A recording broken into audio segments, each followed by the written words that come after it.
Are you looking for the best welding machine? In this video we will look at some of the 6 best welding machine on the market. Before we get started with our video, we have included links in the description. So make sure you check those out to see which one is in your budget range. Starting at number 1. Hobart Handler 190. As soon as you open the box, you're in for a treat. The quality is very visible in all of the components right away. The 10 feet HR100 gun is very reliable, and the connector is durable. The same goes for the 10 feet ground cable, a very sturdy connector with a heavy-duty clamp. The power cord is 6 feet long, and it too is well made. A flux core wire is also included in the box, along with 2.30-inch nozzle tips. Switching between flux core and solid wire is a piece of cake because of the quick change lever, and it can be done in less than a minute. There's also a button inside for switching between a spool gun and a MIG gun. When you look at the front of this MIG welder, you can see there are only 2 dials and an on/off switch. The upper dial is for the speed of the wire feeder, and the bottom one is voltage control, which lets you choose intensity on a scale from 1 to 7. You can weld any thickness between 24 gauge and 5/16 mild steel. The inner side of the opening features a welding chart which is very easy to use even for beginners. You simply choose the material you need to weld and its thickness, and it will tell you the exact settings for the voltage and wire feed speed. The best part about this MIG welder is the spool gun option. You can buy that separately if you want to be able to weld aluminum. Of course, you would need pure argon gas for this because you can't use CO2 for aluminum. The duty cycle isn't bad at all. At 130 amps you get 30%, which is understandable, but you can push the amperage up to 190, and at that point, you probably won't get more than 10%. It runs on 230 volts, so you can run it on the outlets you have at home for washing machines or dryers. There isn't really anything wrong with this MIG welder. You can do flux core welding with it too, and you can use a spool gun to weld aluminum. The weight of the machine may be a problem for some, but you can find a decent yet affordable cart, or you can just build one now that you have a welding machine. It's actually super easy. Number 2. LOTOS LTPDC 2000D. This LOTOS TIG and stick welder has been an Amazon top-selling product for years now, and there's a good reason for that. For its price, this 3-in-1 welding machine is incredible. You can do up to 200 amp TIG welding, 200 amp stick welding, and 50 amp plasma cutting. As a TIG welder, you can go from 15 amp to 200, depending on the type of metal and its thickness. You can install a pedal for controlling the power when TIG welding, but you have to buy that separately. The only drawback it has as a TIG welder is that you can't use it for aluminum because it doesn't convert to AC. Although stick welding hasn't been very popular in recent years, on some occasions you don't really have another option, and if you're going to use the LOTOS, you'll be very satisfied with the result. The stick welder provides a very easy arc start and holds a stable arc after. You can penetrate very deep and form a nice, thick weld even on metal plates that are half an inch and thicker. Pilot arc start means you don't have to scratch the surface with the plasma gun in order to cut. Instead, you squeeze the trigger and off you go. It's a great plasma cutter that you can use even on 3/4 inch steel plates. It won't go through completely, but just enough so you can hammer it off. Up to half an inch it will cut all the way through. The recommended consumable sets for plasma cutting are PCS22 and PCS33. It's super easy to switch between each of these functions. The front panel of the welder has only 1 dial for the voltage, and everything else you control using buttons. You can use this machine on both 110 and 220 volt outlets. To sum it up, this is a great machine for its price. The only drawback is that it can't switch to AC current, so you don't have all the TIG welding options. Number 3. AHP AlphaTIG. AHP has upgraded their AlphaTIG welder, and they've done a great job with it. The old one had an interface with 9 knobs and 4 buttons, which can really freak you out if you're a beginner. The new model only has 1 knob for adjusting the amps, and everything else can be adjusted with small buttons and a screen. The interface is very simple and easy to use. On the left side, you can switch between AC/DC TIG and AC/DC stick welding, and under the screen, you can find the buttons for adjusting each setting. You can TIG weld with or without pulse, and you can choose between a lift arc start and a high frequency. You can also choose if you want to use a pedal or not.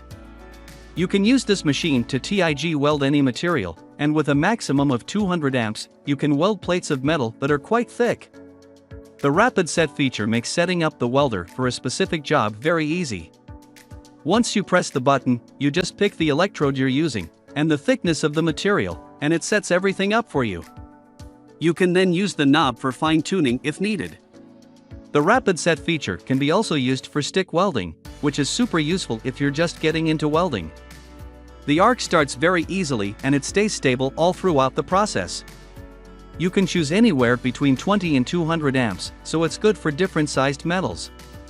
Some welders have complained about the quality of the TIG hose, as it seems to break after only a couple of months. Number 4.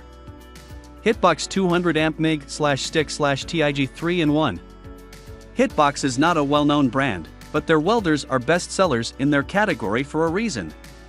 This 200 amp multi-purpose welder is super easy to use, quite versatile, and it gets the job done properly.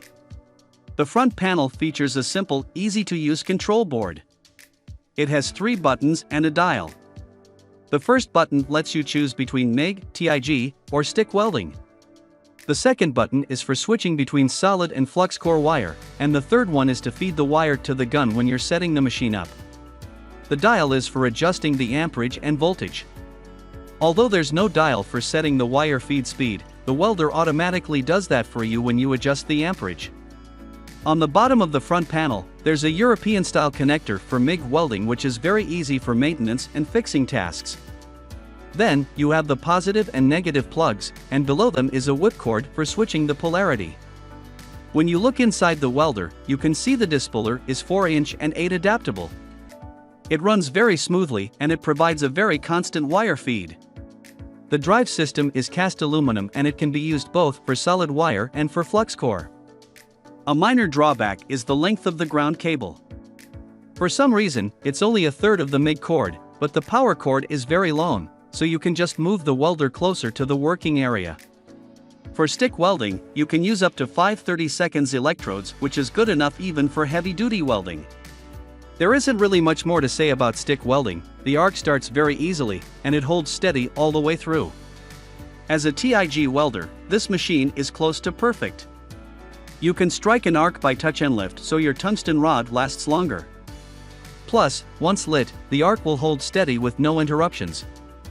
Keep in mind that the TIG torch is not included, so you have to buy one separately.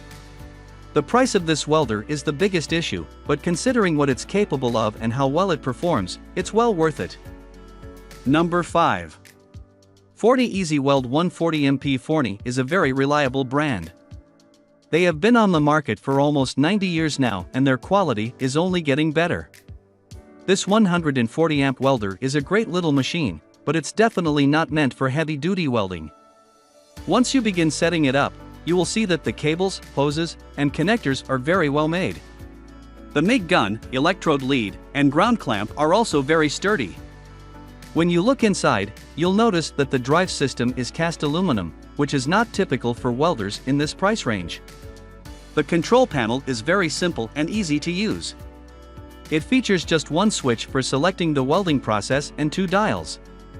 The left dial is for adjusting the amperage and voltage. The other one lets you adjust the wire feed speed. The dispoler can fit up to a 10-pound spool, and it's very easy to assemble. The drive system opens up with a click, and you'll be able to see the wheel, which you can change depending on the type of wire you want to use. Another feature I really like is the chart on the inner side of the door. Even more experienced welders enjoy a feature like this because it can save so much time. The chart will tell you exactly how you should adjust the settings for each welding process, depending on the thickness of the metal that needs to be welded. Now, on to the drawbacks. If you want to use this machine as a TIG welder, you would have to buy the TIG torch separately. But the biggest issue this TIG welder has is that it doesn't do AC, so you can't weld aluminum. There's also no option for attaching a foot pedal or a spool gun. Number 6. Weldpro 155 GSV MIG/stick. As the name suggests, this MIG/stick welder runs a maximum of 155 amps, so it's not a very heavy-duty welding machine. However, it's a very decent welder for its price, as it's capable of performing good welds and it runs both AC and DC current. Right out of the box, you will notice that the quality is not top-notch. The sturdiness of the plastic and metal sheets is just not a match for what you get with the more high-end brands. The same goes for the cables and hoses. On the other hand, the clamp, the lead for the electrode, and the MIG gun are of decent quality.